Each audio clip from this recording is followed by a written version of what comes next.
Today, I'm going to look at negative painting. That is, not painting the object, but painting the background of the object.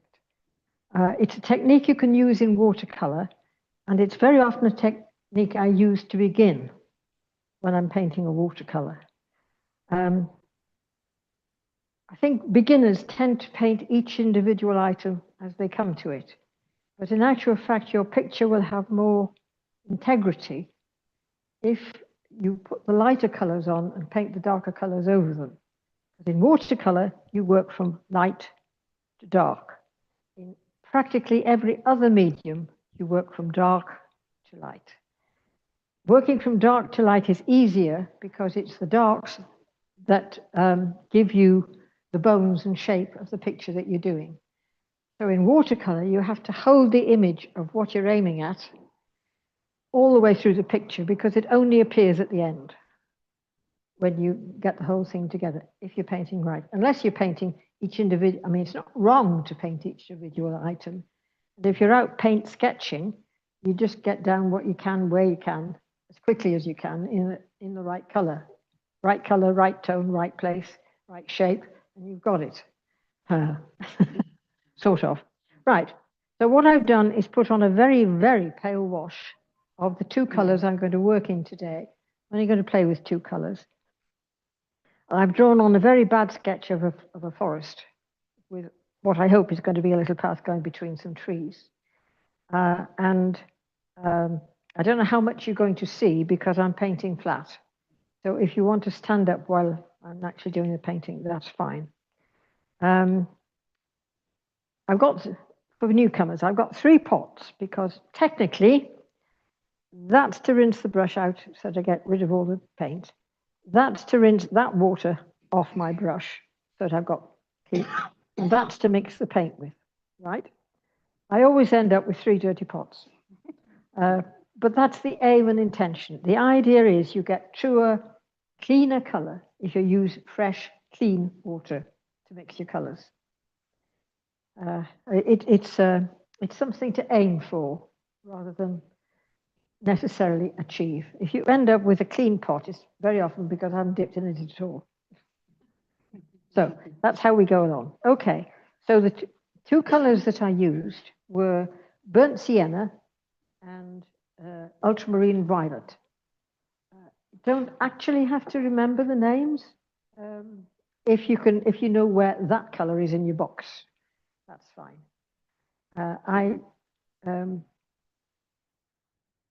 Second thing to say is I like to use artist colors, and you will find life better if you do use artist colors.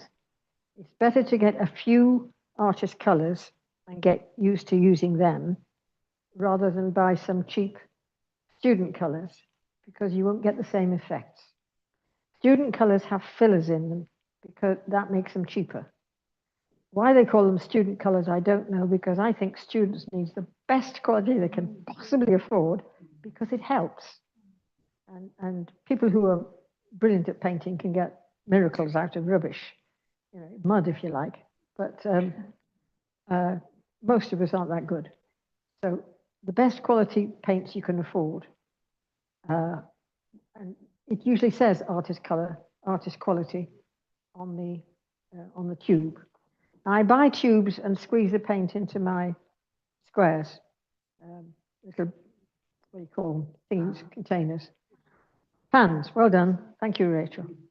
That way around, I know what colors I got. So I bought the box with nothing in it, and I bought a set of containers, pans, half pans and full pans, and I put them in this box. So this is my selection of the paints I want, rather than buying somebody else's idea of, because more often than not, if you buy a set, it's student quality, more often than not. If it is artist quality, that's fine, but it's somebody else's selection. That's, and I don't use all of the paints all of the time, but that's another story. We won't go into that one. Let's get some painting done, shall we? Right, so I'll start with that. This is the biggest one I've got. This is a sable number 12, right? Oh, that's the next thing, brushes. brushes. If this is for the benefit of newcomers, if you are painting in watercolor, the best possible brush you can get is a Kolinsky sable. Not anybody else's old sable, but Kolinsky sable. Unfortunately, this price has skyrocketed because of the Ukrainian war. We can't get the Kolinsky sable out of Russia. And what we do get is very expensive and probably black market. So the next best thing is sable of some kind, which is good. Failing that, they do have some very clever sable synthetic mixes these days. And in some cases, they've actually got synthetic brushes which now work a bit more like a sable. So, a really good synthetic brush is perfectly adequate. The difference is there are little hairs on the hairs, if you like, little bits sticking out, which hold the water.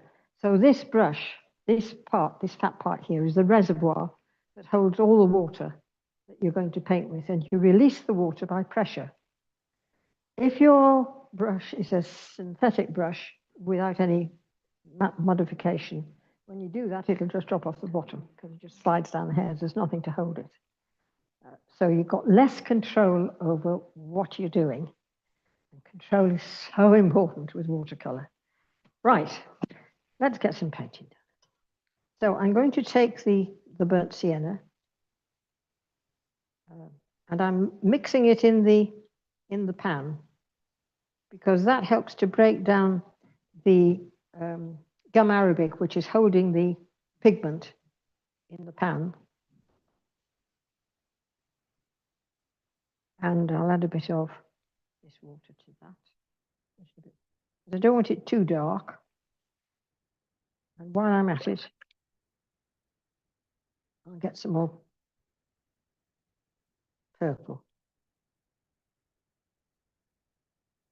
Now, some paints come away from the pan very quickly, and some of them don't. What I usually do is wet the ones I'm going to use, so the water has a time to soften the top layer, and it just makes it easier to pick up the paint. Right, okay, so what am I going to do now? Negative painting. Right, I've drawn some trees on here. They are pretty disastrous as trees, but they will illustrate what I'm trying to say. I'm going to leave this tree here as the paper the way it is, and probably that one.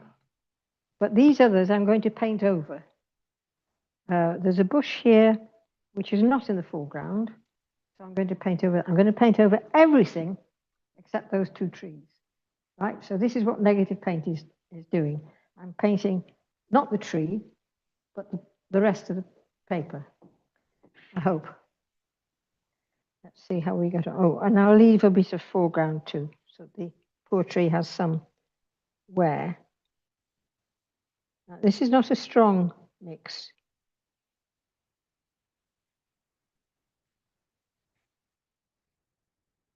I'll put a bit. Yes, you can use masking fluid, but I'm not demonstrating that at the moment, so I'm not using masking fluid at the moment.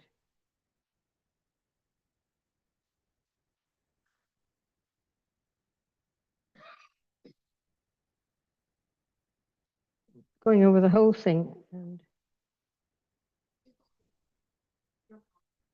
what's that? Just to put a bit of color on the part I'm leaving.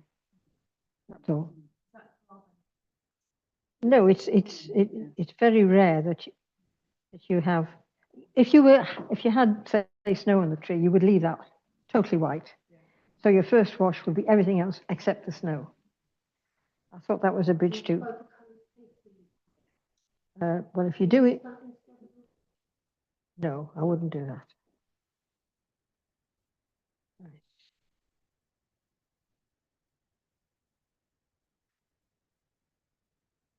That belongs to that 3, 2. We go up here. I'm just mixing the colors in the back for a bit of interest, really. You never make enough paint, do you? Well, I never do.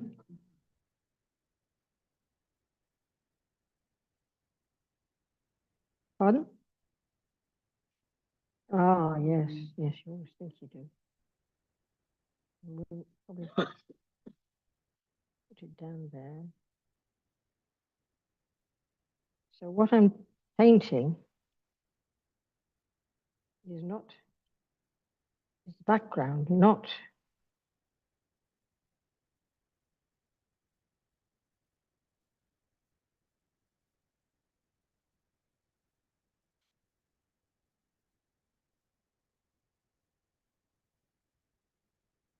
now, ideally,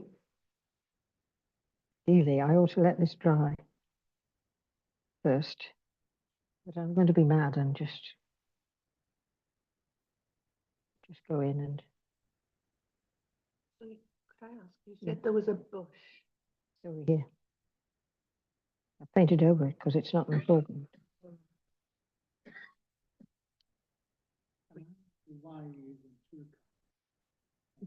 Just because it's boring using one.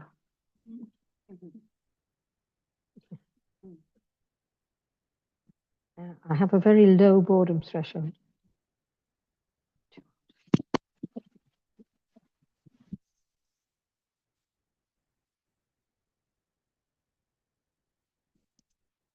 Right. Not very accurate. As a tree, it's pretty wobbly. Let's see if I can sort it out a bit.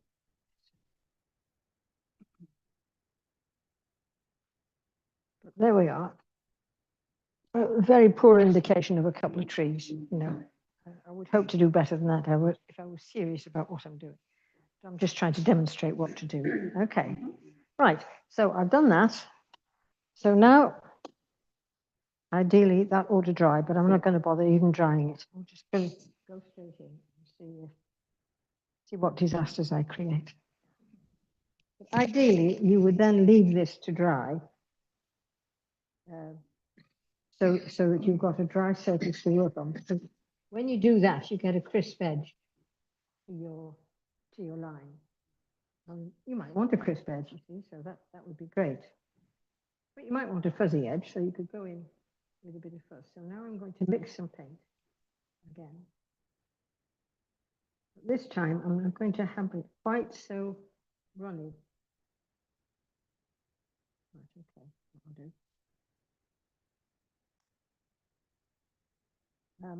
Rinse, dry, rinse, dry. Controlling the water you've got in your brush all the time. I've got this on my wrist. This is one of those sports things, and I can sometimes try it there if I want to come out, you know, outside. You don't want to have another cloth. So having that on my wrist means I can, as you can see, just use it to dry because it's a nice absorbent cloth. Right, okay, so this time I'm going to leave one of the trees that are showing in the background there. And I'm going to paint everything else. Okay, that one there, right, so I'm going to paint that there. So I'm going over this bit that I've done, painting over that tree, leaving that tree.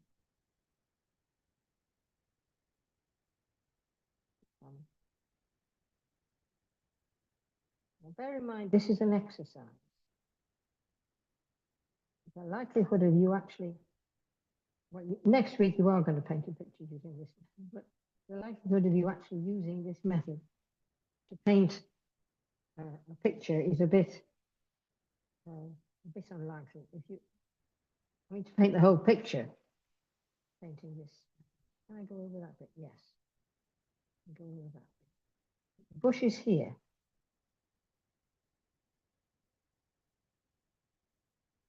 Here's my bush.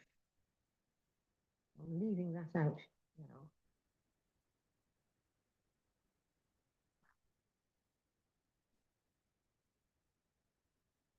And making sure that the trees behind it are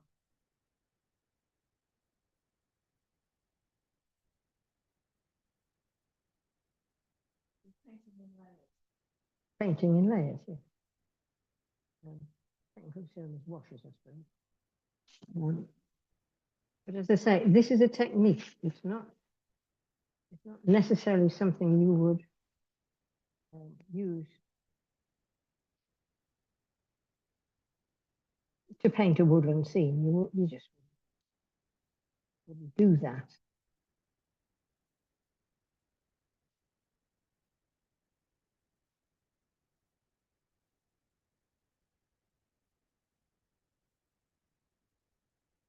One of the things you've got to be careful about doing this is make it travel behind. If this is in front, whatever's behind will be the same on underneath it as above it.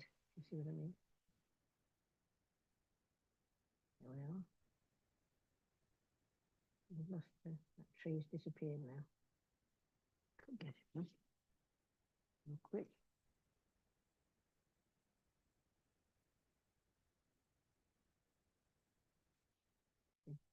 Who's a clever girl?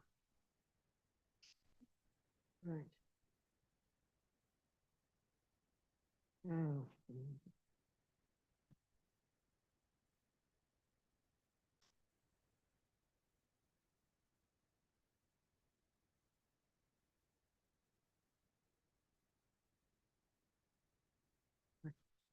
So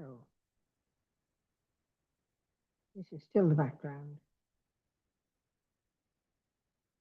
We'll take that to be the background.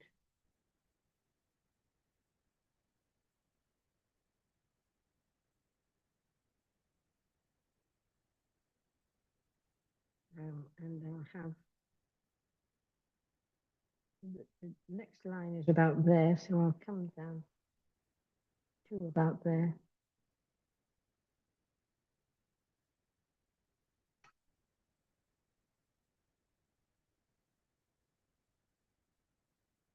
All very rough and ready, but gives you some idea of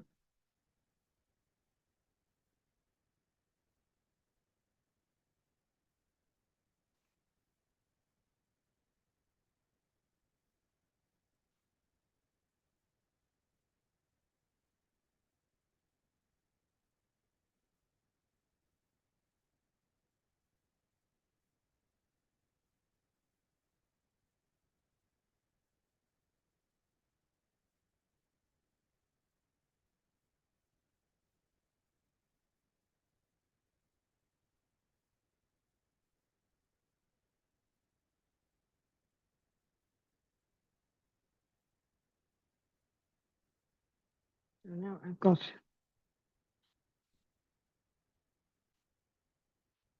this tree in the foreground. They're a little bit further back, as is the bush. That bush has got a funny shape, but what happens to bushes in my house? I can probably blot out a bit. It's warped. Gives a better bush actually. Much nicer bush. Right, so now I make the paint thicker.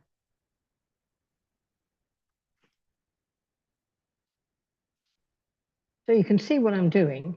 I'm just increasing the depth of color as I go further back in the picture.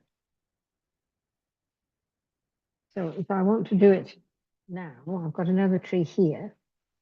So I paint.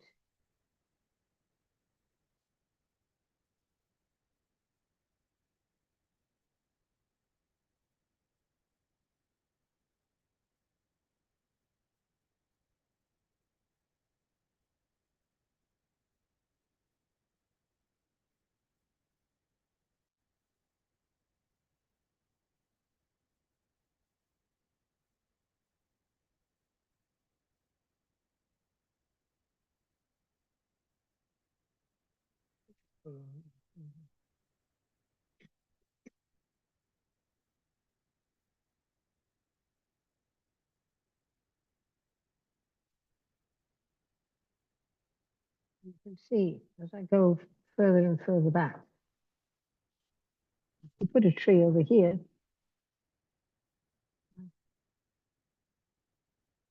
It won't look so good because it's very wet over there. Right, we're coming forward, so we need to be here as well. Too much of a hurry here.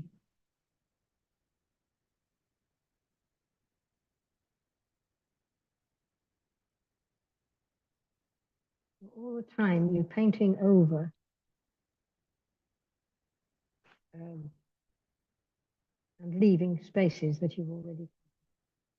Now, as I say, it's most unlikely that you would ever actually paint a whole picture like this. It's just a practice session to practice the technique.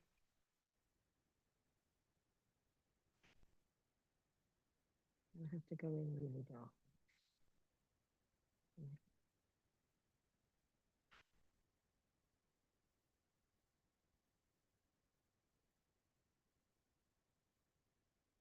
Right.